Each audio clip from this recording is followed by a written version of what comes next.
What's up guys, this is Triple. In today's video, I'm going to be showing you the best way to play aggressively on console Fortnite Battle Royale, specifically with a controller. For those that don't know, playing with a keyboard and mouse gives you a huge advantage in this game as it grants access to build speed and weapon switching reflexes that's just simply not achievable when playing with a controller. That said, if you're watching this video, you probably hate a keyboard and mouse, and so for that reason, I want to discuss how you can capitalize your aggressive gameplay while playing with that precious controller of yours. So to be aggressive, you have to be good at two things: building and shooting. Oh, thanks Triple, who would have guessed? It's Fortnite Battle Royale. Yeah, I'm here to build forts, I'm not playing PUBG. Okay, I get it, it seems relatively simple when you break it down, but listen, it does get extremely competitive with higher level players. Like, really competitive. Go watch Ninja right now, go do it. Your mind will be blown. So the way this is going to go down, first I'm going to cover some tips, and then lastly, I'll let you guys know exactly what I did to get better, how I practiced, all that good stuff, so here we go. For starters, make sure your controller button layout within Fortnite is on Combat Pro, as this makes accomplishing said task a whole lot easier, like a whole lot easier. Now our very first tip is one that I'm sure you have all heard before: you have to play at a very high sensitivity in order to react fast enough. Personally, I would recommend not to go beneath 7 and do not go above 9.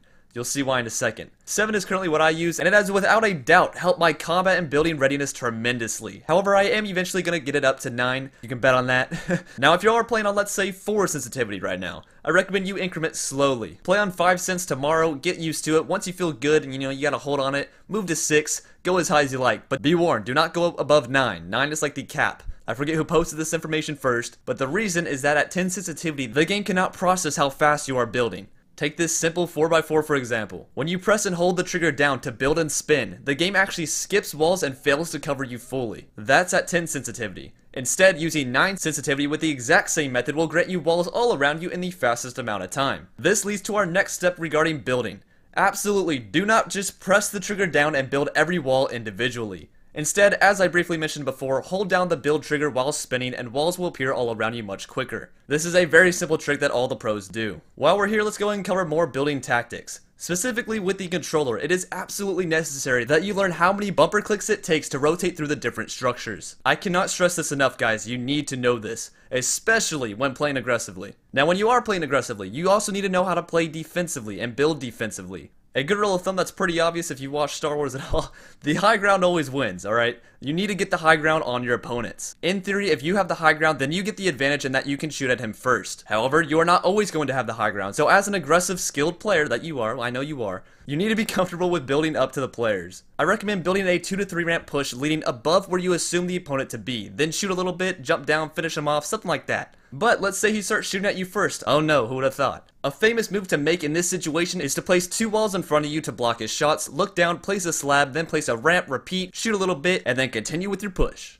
Another thing to consider is to be random with your builds and moves. Don't rush anything, be unpredictable, and poke out only when you feel appropriate. Also, it's a good idea to know when to retreat. If you see a storm coming, for instance, and you are in a duel at someone's fort, consider leaving the fort to get within the safe circle and build your own fort so that you can wait for him to run towards you, as he inevitably will have to do. Now, no matter how good you are, you do need to heal in some situations. Especially when you're in the middle of a push, get beneath the base, close yourself in with walls, and heal up. Once you're all done, simply edit a door into the wall, get out, and then continue your push. As for what your hotbar layout should look like with aggressive game styles, whatever you do, make sure it is consistent. Make sure you are consistent with it. Always arrange your hotbar in the exact same way every single match, as it is crucial for you to drill in your mind how many bumper clicks you need to go from, let's say, the pump shotgun to the tactical shotgun within your hotbar. This is not like PC, where you get to simply click one button and then boom, switch from slot 1 to 3. On console, with a controller, you have to know that it takes 2 clicks to go from slot 1 to 3, period. There's no getting around that. That's why it's easier to simply grab the same weapons, put them in the exact same place within your hotbar, so that you can recognize the weapon in your hand and know exactly how many clicks it takes to get to the other weapons within your hotbar. Now as for what to exactly fill your hotbar with when it comes to aggressive game styles, I recommend in this order: an AR, pump shotgun, tactical shotgun, meds and shields, and a rocket launcher, grenade launcher, or if you're like me and can't get any of those, pick up a sniper or long range AR. The most crucial part about this loadout, especially for aggressive game styles, in my opinion, is the double shotguns. The ideal set is a green pump and a purple tactical, but sometimes you do have to make do with what you have, especially early game. Many people, however, that are new do not know this, okay? Listen, green pumps are insane. I would take a green pump over a purple tactical any day. The reason being is the green pump has insane range. Like, it is insane. You can one-shot people from AR range. For this reason, as an aggressive player, it's important for you to push with the green pump out first, and then switch to the purple tactical after your first shot once you get closer, and then alternate back to the pump and repeat. With all these tips in mind, this game does take a lot of practice. Nothing will come instant. Because of this, I recommend landing at tilted towers every single game to get better. This is because currently over 50 players land at tilted towers on average every single match, which leads to fast action. And although it's quite challenging, it is insanely fun. Once you master that and you really want to test your skills, you can try to change your search preferences to match cross-platform so that you can match those PC sweats. That's fine, alright? That's all you. I'm not doing that. But in reality, if you play against those upper level players, you are going to get better no matter what. So as a recap, the main takeaways to maximize your skill level with a controller for the use of aggressive game styles is to 1. Use the Combat Pro button layout, 2. Use a fast sensitivity, I recommend 7 to 9, 3. Become familiar with switching between your building and combat mode, number 4. Become familiar with how many bumper clicks it takes to switch between building structures and weapons, 5. Use a consistent hotbar layout every game, number 6. Be patient, smart, and try to control the high ground, and lastly, land wherever the most people go so that you can get into the action quickly.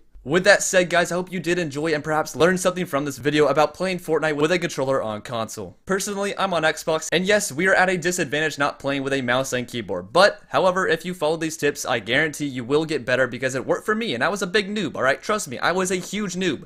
A very big noob.